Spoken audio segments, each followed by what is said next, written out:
السلام عليكم ورحمة الله وبركاته حبايبي واخواتي، وحشتوني جدا. ركز معايا في الفيديو ده عشان في كام نقطة كده هنتكلم فيهم.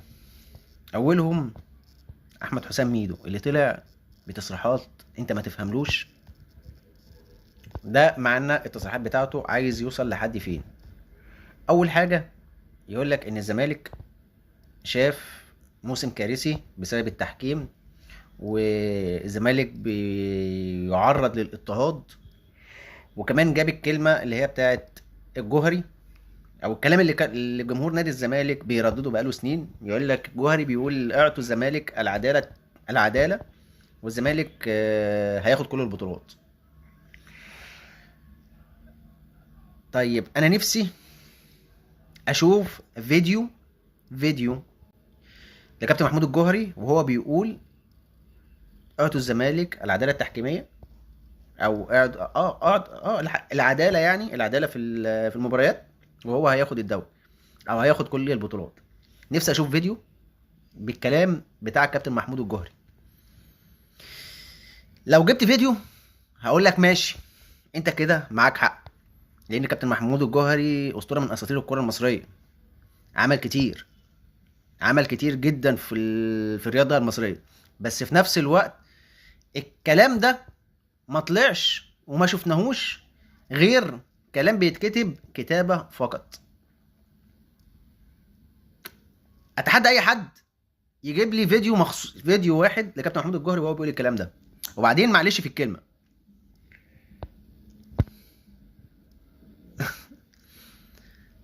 اضحك براحتك يا عم، بس هات لي فيديو وانا يا عم هطلع اقول لك انت معاك حق في كل الكلام اللي حصل في تاريخ نادي الزمالك.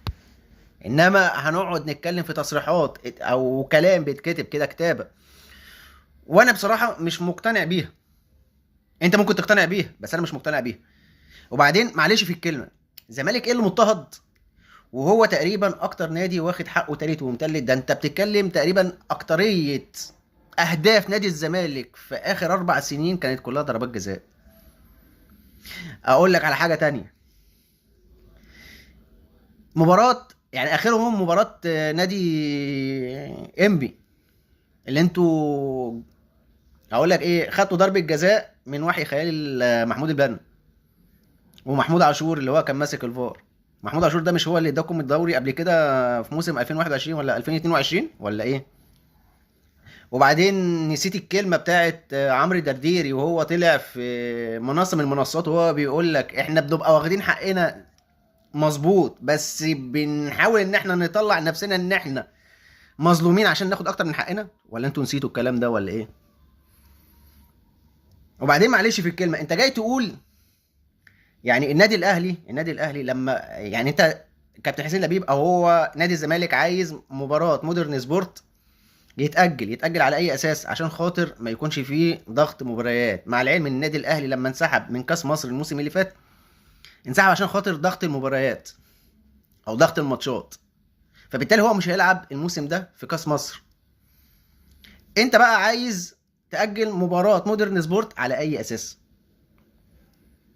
عشان ضغط الماتشات. طب ما النادي الأهلي ينسحب منه، ما أنت كان في إيدك إنك أنت ممكن تتسحب منه. أنت لعبت الموسم اللي فات في كأس مصر وخسرت من نادي بيراميدز وطلعت، معلش في الكلمة، الموسم اللي فات بلا أي بطولة. حصل ولا ما حصلش؟ ولا أنا بجيب كلام من عندي؟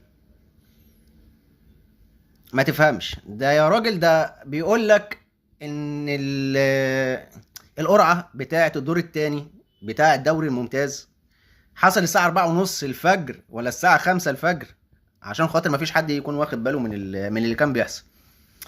لو جيت بصيت هتلاقي النادي الاهلي هو اكتر نادي بيتحط في مواقف بتبقى رخمه. دي حقيقه، انت بقى مش شايفها، دي حاجه تخصك على حسب انتمائك، بس انا بتكلم من وجهه نظري او من وجهه نظر العقل بيقوله. وبعدين يعني معلش في الكلمه، انت عايز تنسحب من مباراه مودرن سبورت اللي تقريبا ما كسبش ولا مباراه غير ماتش الزمالك؟ هل انت خايف منه في كاس مصر؟ ده انتوا معاكم يعني جوزيه بيسيرو، ده يا راجل ده انتوا كسبتوا انبي 3-0. بمساعده التحكيم، يعني عادي يعني. وبعدين معلش في الكلمه، انت لو جيت بصيت للنادي الاهلي في الدور الثاني من الدوري الممتاز، اللي هو 9 ماتشات او التسعه الاوائل في الدوري، اول مباراه النادي الاهلي هيقابل فيها نادي الزمالك، تاني مباراه هيقابل فيها نادي بيراميدز. يعني انت بتتكلم ان هم قسموا الدور الثاني على مزاجهم. وطبعا الكلام ده عاجب كل جمهور نادي الزمالك، على مزاجهم عشان خاطر يعني ايه تخطيط ان النادي الزمالك او النادي الاهلي يخسر الدوري، عشان خاطر نادي بيهدد بانسحاب استثماراته. اظن احنا عارفين من غير ما نتكلم، لان هو بقاله تقريبا 3 سنين بيقعد يعيط. تمام، مش عارف يعمل حاجه مع النادي الاهلي. الحاجه الوحيده اللي قعد فيها الموسم اللي فات يكسب يكسب يكسب يكسب يكسب يكسب، واول ما قابل النادي دي الاهلي خسر الماتشين. انت بقى شايف حاجه تانية، دي حاجه تخصك. انما ما تجيش تقول لي نادي الزمالك اكبر نادي مضطهد. اولا انا عايز اتكلم ان كابتن احمد حسام ميدو في كلام بيقوله يجي تاني يوم بيغيره عادي يعني. مفيش كلام بيبقى متاخد بحبل بالجد يعني. تمام، وبعدين هترجعوا في نفس القصه، المظلوميه، تقعدوا تتكلموا في المظلوميه والتحكيم، ومع العلم ان اكتر نادي استفاد من التحكيم هو نادي الزمالك. بس النادي الاهلي امبارح وهو بيلاعب نادي طلائع الجيش ليه ضربتين جزاء ما اتحسبوش في اول الماتش، وسبحانك يا رب تيجي هدف كده من عند ربنا عشان خاطر النادي الاهلي كان ليه ضربتين جزاء وما اتحسبوش. ويجي في الجون التاني اللي هو واحد اللي هو المدافع بتاع نادي طلائع الجيش ده كان عايز ياخد ركبة محمد عبد الله. ما تفهمش طريقة تفكير جماهير نادي الزمالك عايزة توصلهم لحد فين، وهيفضلوا عايشين في جو المظلومية دي لحد امتى. كابتن حسن شحاتة طلع في برنامج قبل كده وقال ان جماهير نادي الزمالك او مجلس اداره نادي الزمالك معايش جماهير نادي الزمالك في مش عايز يخرجوا منها عشان خاطر يكون هي دي الشماعه اللي بيقعدوا يتكلموا فيها فقط.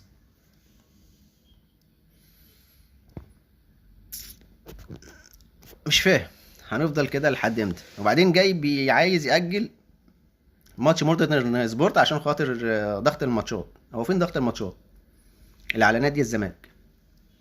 هو معلش في الكلمه، هو انت مش بتلعب نفس الماتشات اللي النادي الاهلي بيلعبها؟ بل بالعكس النادي الاهلي بيلعب ماتشات اكتر من النادي من اي نادي تاني موجود في مصر.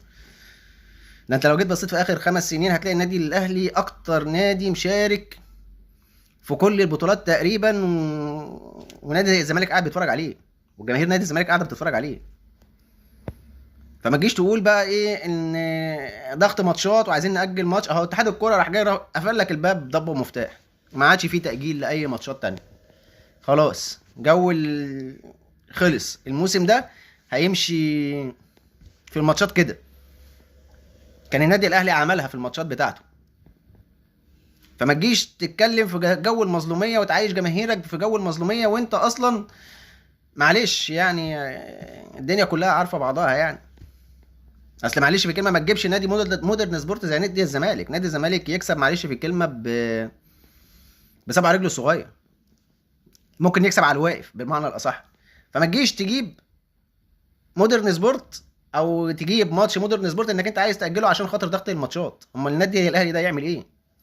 النادي الاهلي ده يا دوبك هيخلص الماتشات بتاعه دوري ابطال افريقيا مع الدوري، وفي كلام بيتقال النادي الاهلي مش عارف بقى هيشارك في كاس رابطه الانديه ولا مش هيشارك فيها، او كاس اتحاد العاصمه المسمى الجديد بالمعنى الاصح.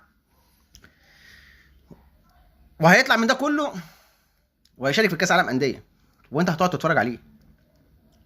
فين بقى ضغط الماتشات اللي على نادي الزمالك؟ امال النادي الاهلي ده يعمل ايه اللي بقاله 5 سنين تقريبا في مدعكه؟ بيطلع من البطوله دي يخش في البطوله دي، يطلع من البطوله دي يخش في البطوله دي، يطلع من البطوله دي كده يعني.